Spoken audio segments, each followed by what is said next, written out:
This is the IKEA case.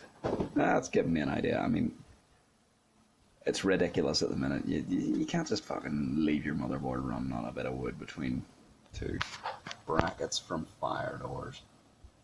But it does work. Part of the reason it's this way is because originally I was using a little HP SFF that I have modified to take a normal ATX power supply so I could jam an R9 270X in it. Now that's a 380 thanks to a little bit of trading, swapping back and forth, along with the 4th gen i5. It's a 4670S, which will turbo all day on a stock cooler, which is great, along with 16 gigs of RAM that I think it was the IT man's machine. It was a little corporate job, but someone had been fettling with it. I did pay for the motherboard. I got it off eBay for 50 odd quid. I can't remember how I managed to get the SSD. The hard drive came with the original HP. But basically I'm into this thing for about 100 quid, and it's a decent machine. It's still, it's a solid spec for playing games and, doing whatever you like to do. But the case has to go. So what's going to happen is, get some angle iron on order and make a little frame that holds the motherboard along the usual mounts, here and there, here, around the back, sort of there, and over there. It's going to be cross members drilled out to hang the hard drives up and down, power supply over here, again hanging from that frame. And what that's going to give me is something that, if you put legs on it, it's an open air test bench. If you hang it in a case, it's only going to be from the top of this, you can see that's about as tight as you're getting, down to about the height of a power supply. This cooling arrangement won't work anymore. This is blowing air out and pulling it in here. Keeps everything nice and cool when you've got a ridiculous IKEA case and all your IOs just sort of hanging in the middle of the place. I turn it on with a penknife. This is a ridiculous arrangement.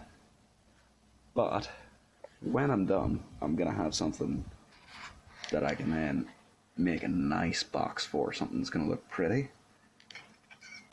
Probably using that copper mesh up there. I'll get some fresh one. Yeah, that roll's all bent up and only good for small projects at the minute. But I'm thinking this is going to be the fan blowing air. If I can make it quiet enough. I don't know if I can. But that would look good behind the copper mesh wooden box, all sitting in the hi-fi stack, which is going to be replaced on top. Those blue LEDs, they're just vile. I love my VU meters. A bit of focus. They're in a cigar box at the minute, but I'd like to make, a straight across VU meters, get the tubes on show somehow. Yeah, maybe behind little windows or something in the middle, and just a big volume knob for the preamp. And this computer in the middle of it all. So hopefully it goes well. At the minute though, the IKEA case, if you need something temporary and ridiculous, I can't recommend it enough. I mean, do you have any computers available that have room for your external hard drive to sit here? And then over here, I have room for a little storage. And of course, the obligatory, none of this has anything to do with a computer. But there's an extension cord in it. It's actually an enormous pain in the ass to deal with this.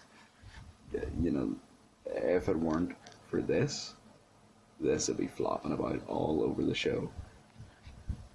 There's no way to keep the cables in any sort of order, which is why this has happened underneath. And it's just a real shame. I also just stuck the spare bit of cable for the mic adapter on the phone into the big 240 or 200, 240, something like that fan, which, by the way, if you're ever doing something like this, really hurts when you stick your finger in it at full speed anyway. this is it on silent mode, and I'd say it's still stinging a bit. It's not like, you know, the wee jab you get off a CPU fan. No, it's not like that at all. It does keep things pretty quiet though. Keeps the fan speed down on everything. Even this, the 380, runs relatively cool in this ridiculous arrangement. And that's just a testament to how much air that moves. But yeah, that's the plan for the chassis. Well, chassis, it's more like a frame and then, you know, build a box around it sort of job. Anyway, I'm gonna go now. I'm gonna drink some more beer. And yeah, that's what led to this in the first place. Instead of just living with the fact that this amp wasn't the same width as the computer, I mean, the computer would have raised it by maybe the height of itself again, which there is room for. I mean, my speakers do get a little close to the ceiling. 60s wharf deals. Yeah, 20 quid off eBay, a little bit of repair, and I don't know if they're as good as new. I wasn't born then, but they're nice. And yeah, that'll about do it. Before I start rambling on again, I've recorded this 3 times now, just because I kept getting distracted by all the shit I have lying around, like, you know, 5450s, because that, yeah, 775 mods, still a thing. They're still a thing in our backward little island. It's DDR2, it's not even DDR3. Oh, this is worth pointing out though. This is good. I built this around Halloween and it's actually ugly as fuck up close, but yeah, little portal gun, because I was Rick, and yeah, it gets a little ugly around the bottom, but I haven't seen anybody do this with it yet.